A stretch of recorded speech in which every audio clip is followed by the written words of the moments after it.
తీసేటప్పుడు అలా తీసేవారు మన వాళ్ళందరూ వెళ్ళి జస్ట్ రోడ్డు కూడా ఇలా పడేలాగా ప్లేట్ తీసి ఒక నిమిషం అయ్యాక మళ్ళీ ఇలా పెట్టేసి ఉంచి ఇలా పడేలాగా తీసి సరేనా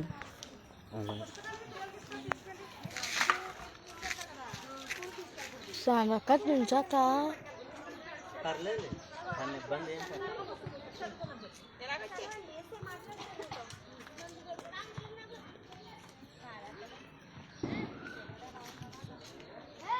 మా ప్రియమైనటువంటి రుస్తుంబాద ప్రాంత వాస్తువులందరికీ జగద్రక్షకుడైన యేసుక్రీస్తు వారి శ్రేష్టమైన ఉన్నతమైన నామంలో మీకు అందరికీ వందనాలు దైవాశీస్సులు తెలియజేసుకుంటూ ఉన్నాము.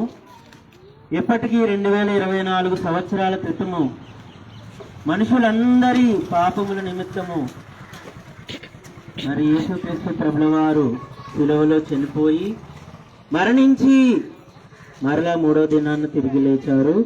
ప్రియమైన వారులారా, మరి యేసుక్రీస్తు ప్రభుల వారు ఎందుకు చనిపోయారు? ఆయన మాత్రమే ఎందుకు చనిపోవాలి?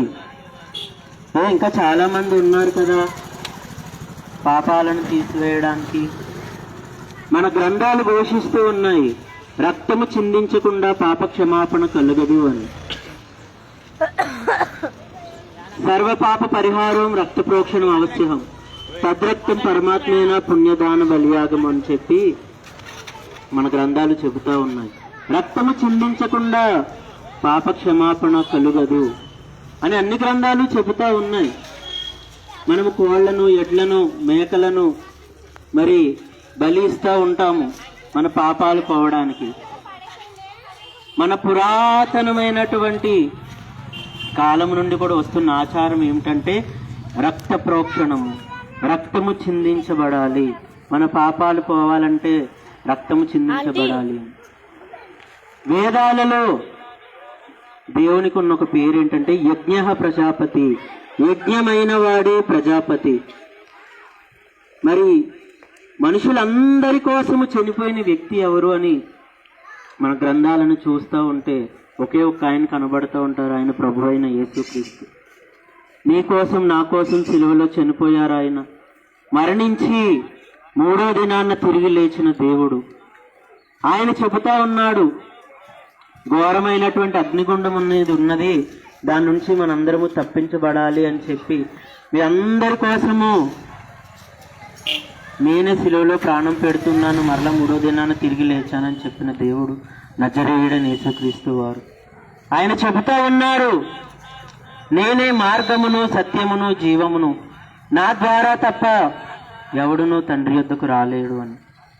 మరి యేసుక్రీస్తు ప్రభుల వారు చనిపోయిన తర్వాత ఆయన చూసి వచ్చారు, ఈ ప్రపంచంలో చాలా మంది చనిపోయారు, కానీ చనిపోయిన వాళ్ళు చనిపోయినట్టే ఉన్నారు. చనిపోయిన తర్వాత ఏం జరుగుతుందో ఎవరికీ తెలియదు. ఈ బొందులో ప్రాణం ఉన్నంత వరకే, ఈ గుండెల్లో ప్రాణం ఉన్నంత వరకే మనల్ని ఎవరైనా సరే పట్టించుకుంటారు, ఏదైనా చేస్తారు. ఒకసారి చనిపోయిన తర్వాత ఇప్పటి వరకు ఎవ్వరూ బ్రతికిందే లేనే లేదు. అసలు బ్రతికుండగానే మనం ఆలోచన చెయ్యాలి. మేము ఒక కరపత్రం పంచుతా ఉన్నాం, అదేంటంటే అందరూ బాగుండాలి, మీరందరూ బాగుండాలని మాటలు చెబుతా ఉన్నాం. ఈ లోకంలో మీరు బాగుండాలి, మీ కుటుంబాలు బాగుండాలి, మీ వ్యాపారాలు బాగుండాలి, మీరు దీవించబడాలి, కానీ చనిపోయిన తర్వాత కూడా బాగుండాలి. దేవుడు సత్యదేవుడు, నిజమైన దేవుడు ఉండే లోకంలోని మీరుండాలని మాటలు చెబుతా ఉన్నాం. యేసుక్రీస్తు ప్రభుల వారు నీ కోసం నా కోసం సిలువలో చనిపోయారు. చనిపోయినట్టుగానే కాకుండా మరలా 3వ దినాన తిరిగి లేచారు. ఆయన మరలా 2వసారి రాబోతూ ఉన్నారు. ఆయన యందు ఎవరైతే విశ్వాసం ఉంచుతారో, ఆయనని ఎవరైతే అంగీకరిస్తారో వారందరినీ తీసుకుని వెళ్ళడానికి 2 మార్గాలు, ఒకటి జీవము, ఇంకొకటి మరణం.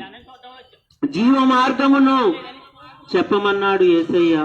ఆ మాటలు చెబుతా ఉన్నాము. ప్రభు అయిన యేసునందు విశ్వాసం ఉంచండి, అప్పుడు మీరును మీ ఇంటి వారును రక్షించబడతారు. యుగయుగాలు దేవాతి దేవుడుండే సత్యలోకంలోనికి మీరు వస్తారు. కాబట్టి మీరు ఎక్కడున్న ఒక చిన్న మాట మాతో పాటు ఈ ప్రార్థనలో ఏకీభవించండి మీకు ఇష్టమైతే. మీకోసం ప్రార్థన చేస్తాము. స్తోత్రం దేవా యేసయ్య, మా కన్న తండ్రి, మీకు వేలాది వందనాలు ప్రభువా. మా కోసము సిలువలో మీరు చనిపోయి మా పాపముల నిమిత్తము ప్రాయశ్చిత్తము చేయడానికై దేవా మీరు మీ రక్తాన్ని కార్చారు. ఈ ప్రాంత వాసులను మీరు దర్శించండి దేవా. నీవే దేవుడవు, రక్షకుడవు దేవా. నేను అగ్నిగుండం నుండి తప్పించడానికి వచ్చిన దేవుడవని ఈ ప్రాంత వాసులందరూ తెలుసుకోవడానికి సహాయం చేయండి దేవా యేసయ్య తండ్రి. ఈ ప్రాంతమును దీవించండి, ప్రతి కుటుంబాన్ని దీవించండి, ప్రతి ఒక్కరి పాడి పంటలను దీవించండి, మీరు ఆశీర్వదించండి ప్రభువా. దేవా యేసయ్య దేవా, వీరందరూ ఈ లోకంలో బాగుండాలి, చనిపోయిన తర్వాత కూడా యుగయుగాలు నీవుండే ఆ యొక్క సత్యలోకంలో పరలోకంలో వీళ్ళందరూ కూడా ఉండడానికి సహాయము చేయమని యేసుక్రీస్తు అతి పరిశుద్ధ నామమున ప్రార్థించి స్తుతించి మిక్కిలి వినయముతో బ్రతిమలాడి వేడుకొనుచున్నాము మా కన్న తండ్రి. ఆమేన్. బోలో యేసుక్రీస్తు మహారాజ్ కి జై, బోలో యేసు మసీహ్ కి జై, పాపుల రక్షకునికి జై, బోలో యేసుక్రీస్తు మహారాజ్ కి